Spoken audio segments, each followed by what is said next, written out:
Le cours d'indicamétrie que vous allez suivre est dispensé par votre serviteur, Monsieur Sarnor, docteur et expert en indicamétrie du développement du capital humain. Pour ceux qui veulent un cours plus approfondi, veuillez consulter la description pour me contacter directement par email ou WhatsApp. Objectif du cours. À la fin de ce cours, vous maîtriserez l'avènement et le rôle de la science indicamétrie. L'indicamétrie s'inscrit dans la famille des sciences humaines.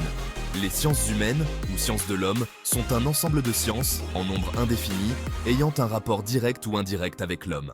Les sciences humaines regroupent toutes les disciplines qui touchent à la culture de l'être humain et toutes ses réalisations. C'est dans ce contexte que l'indicamétrie prend pour objet l'homme dans son environnement.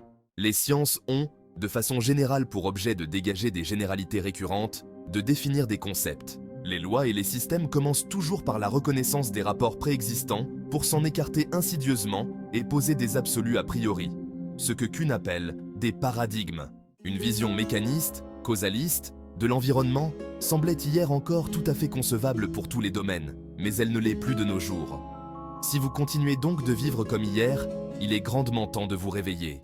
Un consensus s'est dégagé pour introduire une science expérimentale qui, tout en s'intéressant aux phénomènes qui touchent à l'humain, psychologie, perception, cognition, ou au groupe d'hommes, sociologie, histoire, géographie. La science indicamétrie va au-delà de cette perception des sciences humaines qui n'utiliserait que des paramètres qu'on ne saurait déduire d'un ensemble de phénomènes. La science indicamétrie s'est dégagée pour prudemment défricher le terrain de l'impact.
De faits observables, susceptibles de contredire certaines conceptions réductrices, notamment les théories psychophysiologistes.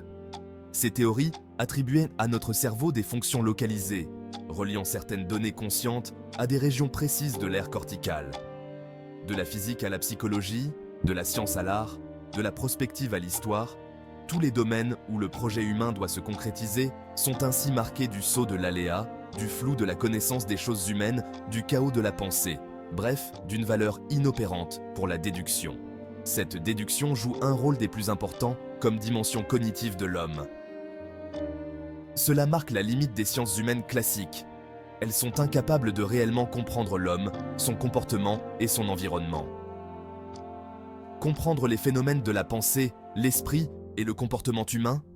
Comment les mesurer, les dénombrer et les quantifier pour en faire un outil ou modèle de développement? C'est à ces questions que l'indicamétrie vient apporter des réponses. Seuls des esprits humains, capables de s'abstraire de la réalité, d'apposer leur représentation du monde sur un phénomène particulier, ont pu réussir à passer du concret à la théorie, de l'expérience à la conceptualisation. Ils n'y sont parvenus qu'en situant cette intuition, cette formation d'une hypothèse, hors du champ de la recherche appliquée, hors de la seule déduction causale. C'est à partir de cet existant que le professeur Diabaté va construire la science indicamétrie. L'indicamétrie se positionne comme la source de toutes les sciences, car elle est capable de rendre chacune d'entre elles opérationnelle par la productivité. Le savoir ne choisit pas anarchiquement ses hommes, ni ses frontières, mais procède par sélection. Et seuls triomphent ceux qui ont su résister et montrer leur détermination en fournissant des preuves. Le mot indicamétrie reste et restera toujours lié au nom du professeur Diabaté, qui entend apporter, à son continent en particulier et au monde en général, sa modeste contribution à la mise au point des approches opérationnelles pour un développement humain, durable, global, par le développement des énergies capacitaires, intrinsèques, enfouies en chaque être humain. Le cours d'indicamétrie que vous venez de suivre est dispensé par votre serviteur, Monsieur Sarnor, docteur et expert en indicamétrie du développement du capital humain. Pour ceux qui veulent un cours pratique plus approfondi, mes contacts se trouvent dans la description. N'hésitez pas à me contacter directement par email ou WhatsApp. Tout en vous remerciant pour votre attention, je vous invite à vous abonner à la chaîne pour bénéficier de plus de cours en indicamétrie. Surtout manifestez votre bienveillance en partageant le cours autour de vous.